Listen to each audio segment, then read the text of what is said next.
La señorita Prim, capítulo 4. Fue algo más de un mes después de aquel encuentro cuando la señorita Prim comenzó a percibir los primeros intentos de atentar contra su soltería. En un principio no dio demasiada importancia al hecho. Al fin y al cabo resultaba halagador saberse el centro de las habladurías del pueblo. Aquella era una sociedad extraordinariamente tradicional y como tal, probablemente se preguntaba por qué una mujer joven y bien parecida como ella no estaba casada o al menos comprometida. Así que cuando una mañana la señora Oilet, propietaria de la principal florería del pueblo, le preguntó con un guiño dónde había dejado su alianza, la señorita Prim no se sorprendió. «No estoy casada, si se refiere usted a eso», contestó con una sonrisa mientras examinaba una maceta de papaverroel, que era el modo en que la bibliotecaria dominaba esas flores que el resto del mundo llamaba amapolas. La señora Oilet confirmó que se refería a eso, exactamente a eso. Las mujeres solían tener un esposo en San Ireneo de Arnois. No era obligatorio, pero resultaba conveniente. Las mujeres como ella parecían además naturalmente dotadas para el matrimonio. Un rostro agraciado, una buena figura, maneras delicadas, amplia cultura, todos aquellos dones apuntaban a que al fin, para el que había sido creada la señorita Prim, la razón última de su existencia no era otra que el matrimonio. «Es usted muy amable, pero no tengo intención de casarme», contestó esta con firmeza. «No estoy a favor del matrimonio. Para mí no tiene sentido alguno». La florista sonrió con extraordinaria dulzura, lo cual sorprendió a la bibliotecaria. No esperaba una sonrisa por respuesta. Un gesto airado, una exclamación de asombro, un exabrupto escandalizado, esa habría sido la reacción adecuada. Las mujeres como la señora Oilet, que superaban la madurez con creces y avanzaban hacia la ancianidad con la sólida dignidad de un barco a vapor, solían escandalizarse cuando presenciaban declaraciones públicas en contra del matrimonio. Era la respuesta natural, la reacción decente en aquellas situaciones, y a la señorita Prim, que había sido educada en un hogar duramente modelado por la disciplina, le gustaba que la gente reaccionase siempre como era debido. «Estoy tan de acuerdo con usted», exclamó finalmente la propietaria de la florería tras un largo suspiro.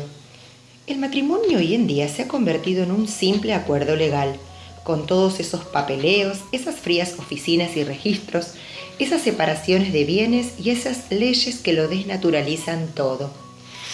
Si yo fuera usted y tuviera que contraer matrimonio en estos tiempos, no firmaría eso, naturalmente que no». La señorita Prim, que concentraba ahora su atención en un centro de mesa de Athenian Elegance, se preguntó si su interlocutora estaría en su sano juicio. ¿No acababa de decirle que parecía hecha para el matrimonio? ¿No se había referido a su evidente vocación para la vida conyugal?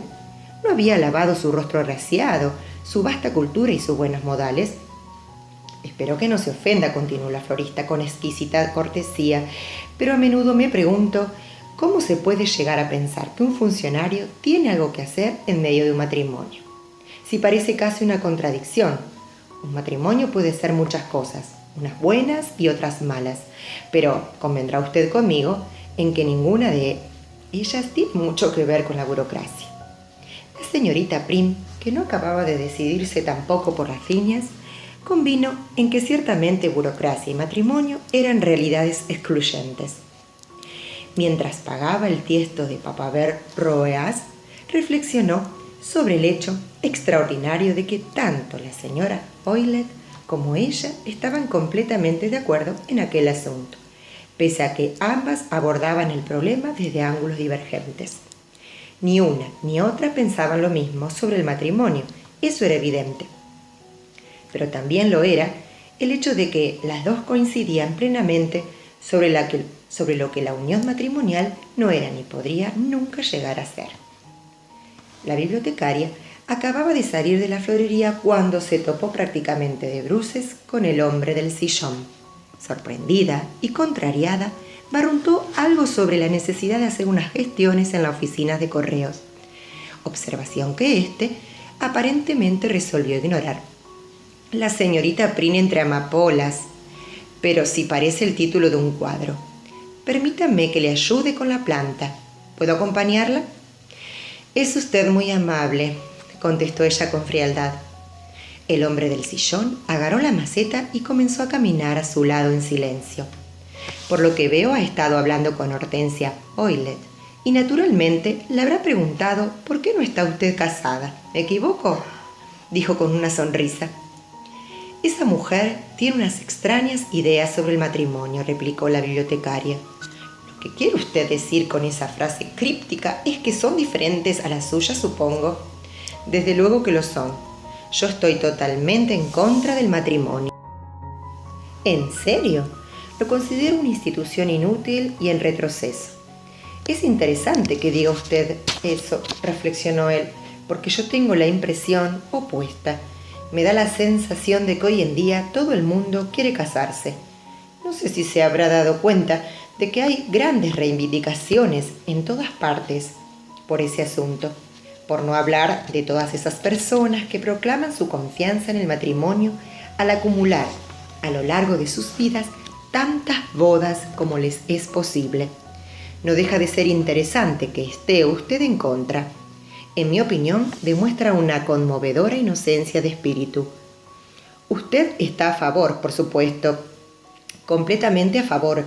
Yo soy un gran defensor del matrimonio. Por eso me opongo rotundamente a incluir a las autoridades civiles en su celebración. Soy de la escuela de Hortensia. Me resulta sorprendente ver a un funcionario en una boda, a no ser, claro está, que se trate de uno de los contrayentes o que acuda como invitado. La señorita Prin bajó la cabeza para disimular una sonrisa. ¿Y todos piensan igual que la señora Oylet y usted por aquí? Yo diría que todos están aquí porque piensan igual que la señora Oylet. Y yo, que es algo diferente. La bibliotecaria no entendió el significado de aquella respuesta, pero contuvo el deseo de replicar. No quería comenzar otra discusión. El instinto de conservación le decía que cuando comenzaba una disputa con su jefe, llevaba las de perder. Siempre se había considerado a sí misma una gran polemista. La gente solía temerle por eso, pero ahora tenía enfrente a alguien que la superaba ampliamente en aquel terreno. Alguien irritante que sabía retorcer los argumentos hasta extremos inverosímiles y lleva las discusiones a terrenos pantanosos que la hacían sentirse insegura y ridícula. Liga Feminista de San Ireneo, leyó en voz alta en un pequeño cartel situado junto a una casa casi oculta por una maraña de hiedra. Me sorprende que haya feministas en San Ireneo. Es algo demasiado moderno para este lugar, ¿no cree?, dijo con aire burlón. En lugar de contestar, su acompañante se detuvo, bajó la cabeza para poder mirarla a los ojos y a continuación soltó una carcajada. ¿De verdad cree eso? ¿Cree de verdad que el feminismo es algo moderno?, preguntó risueño. Realmente, Prudencia, es usted encantadora. La señorita Prin abrió la boca dispuesta a dejar claro que una respuesta como aquella era una falta de respeto, pero finalmente lo pensó mejor. Depende de con qué se compare, contestó malhumorada. Hay movimientos más modernos, pero no me negará que el feminismo en sus inicios fue algo liberador. Y que conste que le digo esto sin formar parte de sus filas. No me verá usted nunca bajo esa bandera. Es un alivio saberlo. La bibliotecaria enrojeció, pero no dijo nada.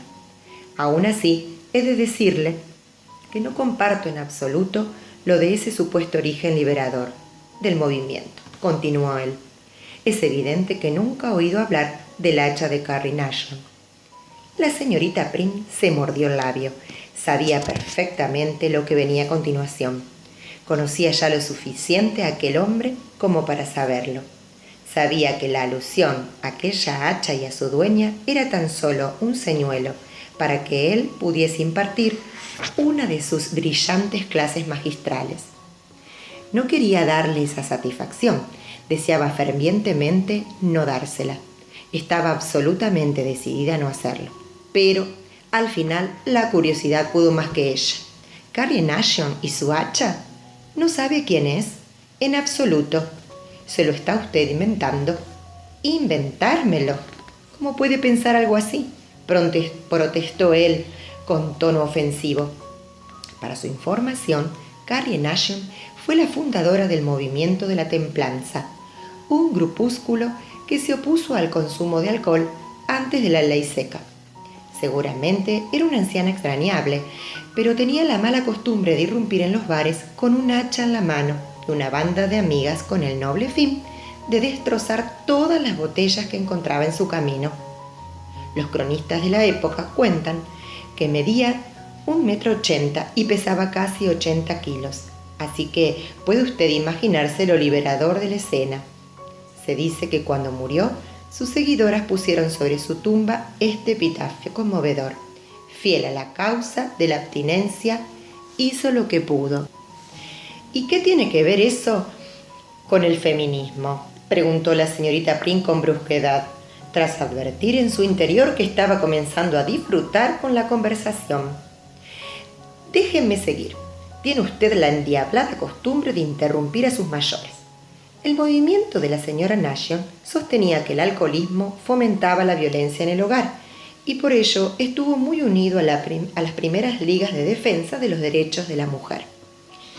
Muchas de aquellas fanáticas destructoras de bares eran feministas convencidas, de esas que usted llama liberadoras, y que conste que considero a la señora Nation como una antepasada noble del movimiento. La estupidez definitivamente llegó bastante después. La señorita Prim, indignada, volvió a morderse el labio. ¿Y aún así permiten ustedes que haya feministas en este pueblo encantador?, preguntó con fría ironía al llegar a la puerta de la oficina de correos. El hombre del sillón frunció el ceño para protegerse del sol y sacudió pensativamente la cabeza. ¿Le gustaría conocerlas? Le advierto que no son exactamente el tipo de feministas que usted probablemente espera que sean.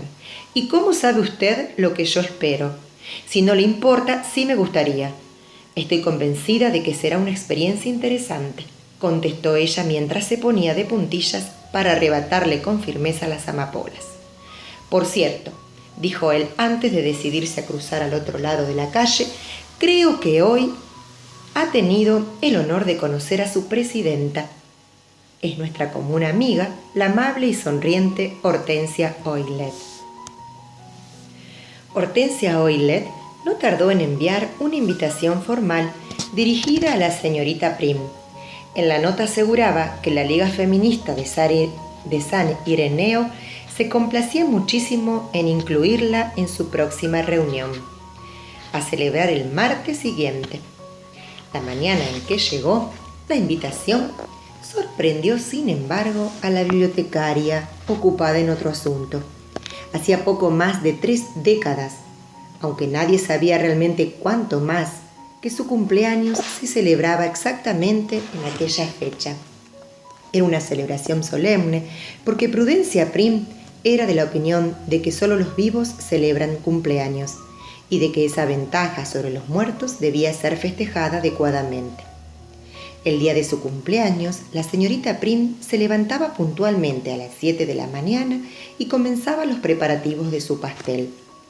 Se anudaba un delantal en la cintura, se recogía el cabello con severidad y seguía fielmente la vieja receta que su abuela había dejado en herencia a su madre y que ésta, convencida de que tenía ante sí un futuro extraordinariamente longevo, había optado por legar en vida a su hija. El pastel de la señorita Prim gozaba de gran popularidad entre el reducido círculo de sus amigos, compañeros y conocidos. Pese a ello, nadie había podido averiguar nunca con qué ingredientes conseguía crear aquel sabroso, delicioso y suave pastel. Era una cuestión de cariño, decía ella, para quitarse importancia. Sin embargo, todos sospechaban que no era tanto una cuestión de cariño como de saber mezclar sabiamente cierto ingrediente silvestre con la masa. Si no lo identifican, no merecen saberlo, se justificaba la bibliotecaria, cuando en ocasiones muy pocas se sentía asaltada por oleadas de remordimientos por guardar tan severamente su secreto. «Señorita Prim, ¿usted sabía que Emily Brontë estudiaba alemán mientras vigilaba el horno en la cocina de su casa?», preguntó inesperadamente aquella mañana la pequeña Exi, afanada en dar forma a una diminuta porción separada de la masa del pastel principal. «No, querida, no tenía ni idea, pero parece muy interesante. Supongo que te lo ha contado tu tío, ¿verdad?» «No, él no sabe mucho de eso. Me lo ha contado el tío Horacio. Dice que paseaba por la cocina con el libro de alemán en la mano mientras vigilaba el pan en el horno. ¿No es muy bonito?». La señorita Prim no creía que estudiar idiomas frente a un horno de carbón en una helada cocina decimonónica fuese muy bonito, pero se obtuvo de decirlo. Aquella mañana se sentía extraordinariamente contenta. En un gesto inesperado, el hombre del sillón había dado el día libre a los niños para que le ayudasen a preparar el pastel. Los 3 mayores estaban en aquel momento en el jardín, recogiendo hojas de plantas aromáticas para adornarlo, mientras la pequeña colaboraba a su modo elaborando una versión reducida de la tarta. También la cocinera había estado varias horas trajinando, ocupada en presentar un menú de cumpleaños que dejase claro ante aquella intrusa quién mandaba en los fogones de la casa. La bibliotecaria, con los brazos embadurnados de harina hasta los codos y las mejillas, encendidas por el esfuerzo, contempló con satisfacción la vieja y hermosa cocina, decrépita como todo en aquel hogar. Aquella cocina le sugería una infancia perfecta, una infancia que olía a pan recién hecho, a buñuelos, a pastel de chocolate, a galletas y rosquillas. La clase de infancia que aquella no había vivido nunca, pero que en aquella desordenada casa, debía reconocerlo, era una realidad cotidiana. «Señorita Prim, ¿usted cree que existe de verdad en el mundo alguna persona como el señor Darcy?», preguntó esta vez Exi, que a sus 7 años y medio escribía historias por entregas para sus hermanos.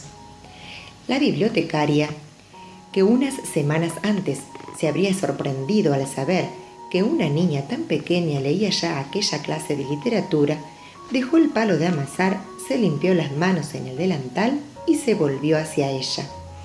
«Yo creo, Exi, que Jane Austen merece toda nuestra admiración por haber creado al hombre perfecto. Pero como tú eres una niña muy lista, sabrás que no existe nunca persona perfecta. Es decir que no hay nadie en el mundo como el señor Darcy», respondió alegremente la niña. «Pues yo no diría eso con tanta seguridad». La inesperada entrada del hombre del sillón en la cocina sorprendió violentamente a la señorita Prim, aunque ésta lo disimuló con maestría. «Entonces, ¿existe alguien así?», preguntó la pequeña a su tío, que la saludó cariñosamente mientras le embadurnaba la nariz con un poco de harina.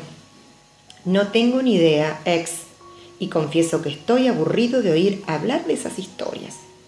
Lo que yo quería decir en realidad es que dudo mucho que el tal Darcy sea un hombre perfecto. Es más, dudo que su autora llegase a pensar en algún momento que el personaje era alguien ni remotamente perfecto». La señorita Prim, que había comenzado a estrujar frenéticamente la masa, levantó la cabeza y se armó de valor para intervenir. «Me temo que está usted ligeramente confundido. Es posible que no pueda entender con claridad el personaje, puesto que es su mismo sexo, y todo el mundo sabe que esa circunstancia acentúa la miopía. Pero cualquier mujer se da cuenta sin dificultad de que Darcy es un hombre que dice exactamente lo que hay que decir en todo momento».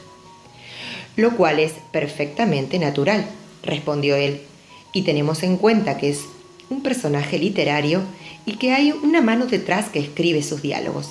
«Exactamente, y por eso le decía a Exi que no existe. No puede existir ningún hombre así en el mundo», exclamó triunfante y con la nariz más elevada que nunca la señorita Prim. Mi querida Prudencia, no haga usted trampas, replicó el hombre del sillón, mientras probaba un trozo de la masa de la niña que se había sentado en su regazo. Ya he dicho que no discuto el hecho de que no exista en el mundo un hombre como Darcy. Lo que yo discuto es que el personaje de Darcy represente a un hombre perfecto. La novela, seguro que lo recordará, se llama Orgullo y Prejuicio, porque el señor Darcy es orgulloso y la señorita Elizabeth Bennet tiene prejuicios. Ergo, señorita Prim, Darcy no es perfecto, porque el orgulloso es el mayor de los defectos de carácter y un hombre orgulloso es profundamente imperfecto. Como usted, sin duda alguna, debe de saber por experiencia, respondió la bibliotecaria antes de llevarse la mano a la boca, horrorizada por lo que acababa de decir. Se hizo un silencio gélido en la cocina que ni siquiera la pequeña Exy, que contemplaba fascinada aquel duelo cruzado, se atrevió a romper. Yo no quería decir eso, discúlpeme, por favor.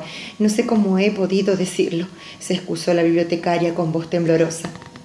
El hombre del sillón dejó a su sobrina en el suelo antes de levantar la cabeza para dirigirse a su empleada. Es posible que me haya merecido esa respuesta, señorita Prim, dijo con calma, y si es así, me disculpo por ello. Oh, no, por favor, no se disculpe, se lo ruego, enrojeció la bibliotecaria. No quería decir eso, no pretendía decirlo, créame. Él la contempló fijamente en silencio. En realidad le creo, dijo finalmente. Lo que seguramente pretendía usted decir es que soy dominante, soberbio, testarudo, ¿verdad? Y es posible que tenga razón, no lo niego. La señorita Prim se llevó la mano a la frente y tragó saliva antes de volver a hablar. Por favor, le ruego que no siga. ¿Qué puedo hacer para disculparme? El hombre del sillón no contestó. Rodeó la enorme mesa de madera de la cocina y se acercó despacio a su empleada. Vamos, Prudencia, sé perfectamente que no ha querido ofenderme, no mucho al menos. Solo hay que ver la expresión de horror de su cara para estar seguro de ello. Hagamos una cosa. ¿Qué le parece si olvidamos este desagradable desencuentro y firmamos una tregua?, dijo tendiéndole la mano. La bibliotecaria, con la cabeza baja, limpió la suya en el delantal antes de dársela. Es usted muy generoso, pero dígame, ¿de verdad cree que podrá olvidar esto? Tiene todo el derecho del mundo a despedirme, después de un comentario como ese. Tengo todo el derecho del mundo, desde luego, pero no pienso hacerlo. Es usted demasiado buena con los libros. Además, algo me dice que no será esta la última vez que deba perdonarla, dijo él mientras aprovechaba la confusión del momento para meter rápidamente una cuchara en la masa del pastel y llevársela a la boca. La felicito, está francamente bueno. ¿Semillas de amapola?